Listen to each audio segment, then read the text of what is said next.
Welcome back everyone to my Let's Play of Final Fantasy Mystic Quest on the Wii Virtual Console. Last episode, Marshman managed to restore light to the water crystal, so now 2 of the 4 crystals have been restored, and he's off to try to restore the 3rd one, the fire crystal, here in the Fireberg region. So he was told he needs to meet somebody named Ruben here, so let's go walk around the town and see if we can find Ruben. This guy's going to give us some seeds. Good thing we got a whole bunch of money at that at those battlefields that we did. We're doing some more battlefields here in a little bit by the end of the episode. So a lot of fighting in this region, so I guess monsters are drawn to the heat. I know my dog, Spartacus, is drawn to the heat.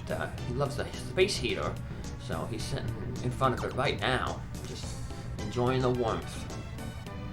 So, although this area has a volcano in it, so it might be a little too hot. But the enemies who are here do like heat, so that blizzard spell that we got in the focus tower is going to be really, really good. A lot of enemies are going to be weak to it, so we get some good uses out of it. And some cure potions, don't need to bother about them. We want to save at least 500 gold pieces though. Well, we want to buy some more bombs, but the main thing is we want to buy a new axe. There's a woman in this town who's going to sell us a new axe, the battle axe. So definitely gonna pick that up. Let's see if we can find Ruben first. Well, here is his house. The volcano seemed odd, so my husband Arian climbed it with his friend. But his buddy freaked out, ran home, and locked himself in. A boulder was keeping us from saving Arian. Not there. You're Ruben, huh? Have you heard about the Crystal of Fire? I can't deal with that now. I've got to help Dad. Well, why don't you let me help you? He's stuck behind a boulder. There'd be no problem if we had a mega grenade, but only Dad's friend can use them. Where's the guy's house? In this town, but he shut himself in. We'll pay him a visit anyway. Let's go. Now we get Ruben. Ruben is really, really powerful, where Phoebe was more of a spellcaster with a bunch of spells. Ruben is pretty much a fighter. He has a Morning Star there, which is a sub-weapon of the axe. You see, he's really, really powerful. 155 attack power. He can one-shot pretty much everything that we're going to be encountering in this area. So that's really good. A mask that you see through the volcano, through the gas in the volcano. So it's going to be similar to the ice pyramid, where we need to get something to see enemies. But yeah, when we venture into the volcano, we'll need to have a gas mask. But here's that Gemini Crest, the 3rd one we've run into. But it's the one that just warps you back to Aquaria. So that's why when I got the Gemini Crest from the battlefield last episode, I didn't go back to Aquaria to see where that Gemini Crest took me, because I knew that it would just take me here to Fireberg. So we're going to have to find another place, though, that takes us to that Gemini Crest in the cave by the tower to get those 2 treasure chests. There are tons of monsters in the mine up north. And that lady said that there's somebody came here who had a key. And I guess that was Tristan, well, our first party member was. We saw him in the bar. Didn't really point him out, but he said, hey, nice to see you again. But yeah, Tristan ain't gonna join us yet. He'll join us again later, but right now we're adventuring with Ruben. But that doesn't mean that Tristan isn't going to help us, because Tristan being an explorer, and he knows how to open doors with bombs. So let's see if he knows how to open doors the less violent way. What's up? Where's the house in the pit, but the guy wouldn't let us in? Then you 2 want in? Then take this. And he gives us like a skeleton key, the multi-key. So now with this key we can open up that door and talk with Ruben's father's friend, who apparently can use a mega bomb. It opened. Here we go. And we got like an infinity symbol there. So that's another crest we're going to have to find in the future. I ran when I saw the monsters on the volcano. A huge boulder fell and trapped Arian. Only a mega grenade can free him. How do you use one? Just throw it. And now we learn how to use the mega grenade. Go through the abandoned mine and reach the boulder.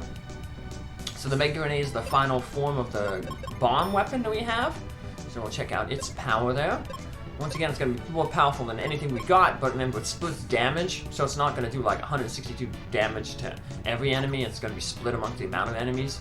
So against a single target, it do a lot of damage, but multiple targets may not do enough to defeat them. But the interesting thing about the Mega Grenade is you can now like toss it.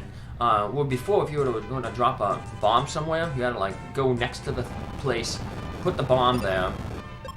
But now, what you can do is you can throw the grenade, and that's going to be important because we're going to solve some puzzles. We're going to have to throw the grenade across some gaps sometimes to blow things up. That's how eventually you're going to get rid of that boulder up there. But so anyway, I'm resetting here. I wanted to make that save because I talked about last time that there's a glitch that your character doesn't inherit his resistances. He inherits the resistances, or your new character inherits the resistances of the previous character helper. So right now, Ruben doesn't have that resistance to fire. He'll have Phoebe's resistance to water, even though he has his armor gives him resistance to fire. So what I did was, like I said, I saved the game there, reset, and now Ruben will have the correct resistance to fire that his armor gives him. And that'll be important because there's the boss in this dungeon uses fire attacks. So we want to make sure that Ruben's protected from that. So that way, if something happens to Marshman, Ruben can heal him back up. Ruben has the life spell, just like Tristram. That's his only spell. But like I said, that's a good spell because you can use to heal your character to full, even if they're not knocked out, and you can use to remove negative statuses as well. So we already have a nice room that has pretty much all the new monsters that we're going to encounter in this area. So we got these flame zards, which are just a flame lizard.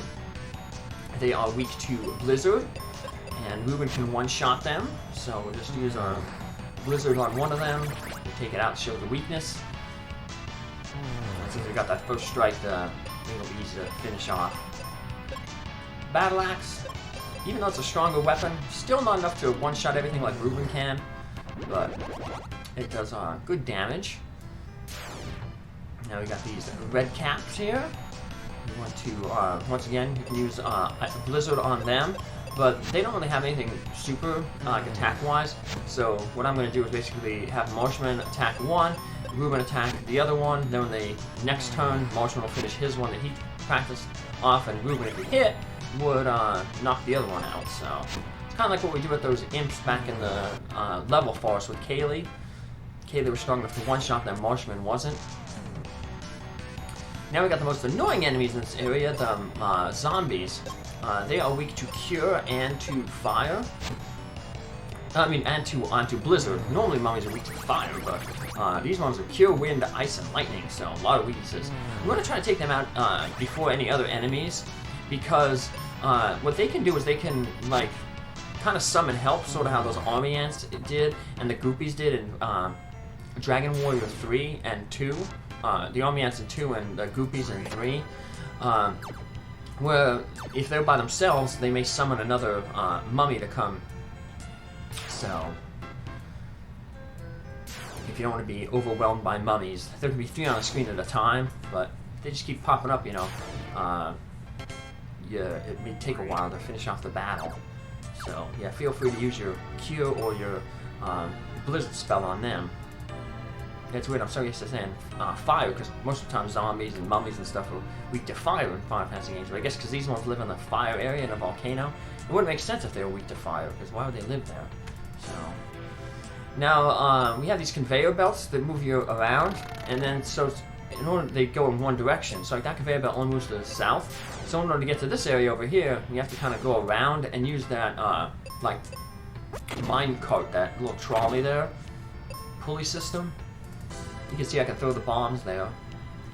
We'll take out the lizard on the left, because that's a dead end. I'm going to head up this way. And just as we just got a new axe and a new bomb, we're about to get a new cat claw. So this cat claw is going to be weaker than the battle axe that we got. But the good thing about it is it has a whole bunch of status ailments that it inflicts. So even though it's just the Charm Claw, it inflicts more than just like the charm. So it has silence, poison, paralysis, sleep. So yeah, it can inflict a ton of status ailments. So it can pretty much, you know, shut down an enemy if even if you can't defeat it if it hits with all the status ailments. Luckily, the boss coming up isn't strong against poison, so you can actually poison the boss and get some good damage on him. So let's blow up. Ooh, stepping through that bomb a few steps away.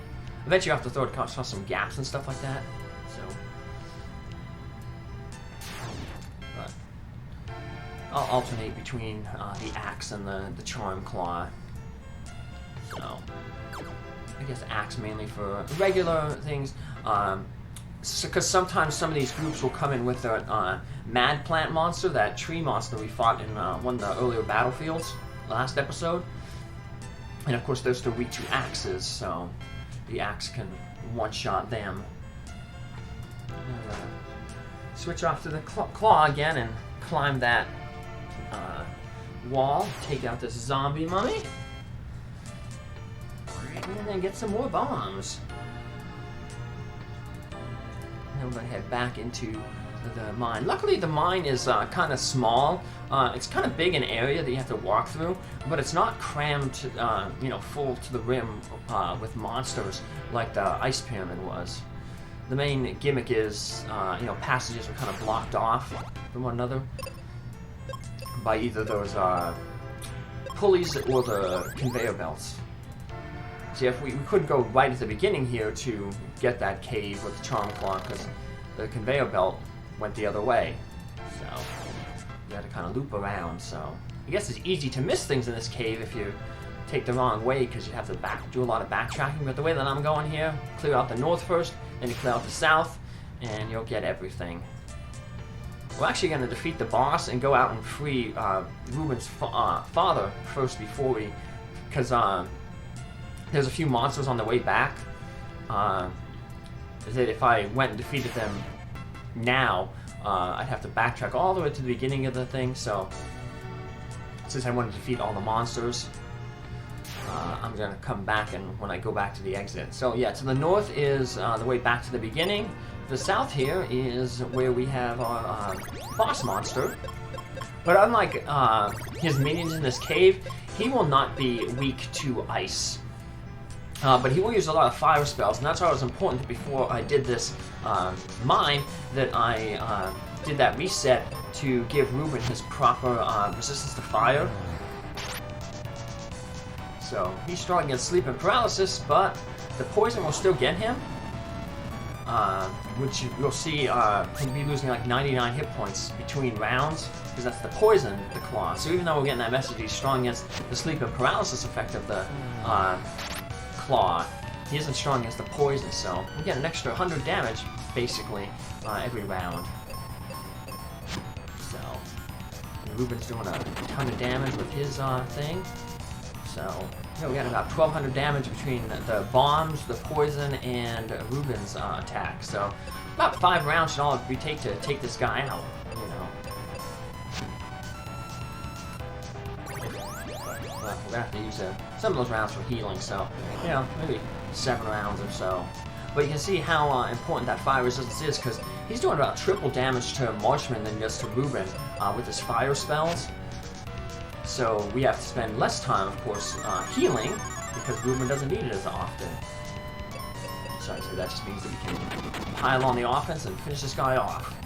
So, too bad, like I said, he isn't weak to ice, you know, but I guess they didn't want to make the boss too easy. But then again, they did have bosses weak to stuff before. I mean, the ice golem was weak to fire, so but that's okay. He's not that tough. We don't necessarily need a weakness for us to be able to finish him off pretty easily. So, and he is done. Ruben pulling his weight there a lot in that battle. And now we're going to pull our weight and help free Ruben's father here. Looks like Indiana Jones over there. we're close enough to blow up the boulder. Stand back. And so we throw the bomb blows up, knocks out the boulder. And the same team that did, this game did Final Fantasy Legend 3, I mentioned that previously, which is why I love the sprites that we used, but I also wonder if they maybe maybe copied a little bit off of Final Fantasy Legend 2, because that guy kind of looks, the sprite is similar to the dad sprite, who was also like an Indiana Jones type character from Final Fantasy Legend 2. Who we did meet in Final Fantasy Legend 3 with his wife and his son, Linus, the hero in that game. So we could use our exit spell to get out of there real quick, but like I said, I want to defeat all the enemies. So if you forgot to get the exit spell from that battlefield, and you want to get out of the mine, you would just go up to the north here, and that will eventually take you around back to the beginning. So there's the cave with the claw. And then climb it up here. And then there's a conveyor belt that takes us right out to the overworld. Now in the overworld, we're going to have 3 battlefields. We skipped 2 of them, and a third one opened up there with removal of that boulder. But that boulder also created a little bridge there for us to get to this sealed temple. And look, there's a Gemini crest there. You have 10 gold pieces for a cup of coffee? I guess he's tired and needs his caffeine. And we need to hit that Gemini crest so that we can get the treasure chests back in that other cave that we couldn't by Aquaria. So the Wintry Temple here, yeah, we can finally warp here and grab their stuff. So I guess if you really want to heal, stock upon healing cure potions and you have no qualms about, you know, reusing those treasure chests over again, you just keep warping back and forth, getting 2 cures, 2 heals. So what I did was I went to all the battlefields and cleared out all the enemies in the final battle. Now I'm going to finish them off here. So basically, this one here at the bottom, on the bottom, that we could have went before we did the mine, they all have enemies that are in the mine. So nothing new here, but the new one, there's going to be a new enemy that will appear in the one to the north there. Let's clear out this battlefield. We got a Thunder Spell. That's just like Phobe's Thunder Spell, so it's our first wizard spell that Marshman can use. We got 3 white magic spells, now he's going to start getting his wizards. I had 3 black magic spells, now he's going to start getting his wizard spells. So,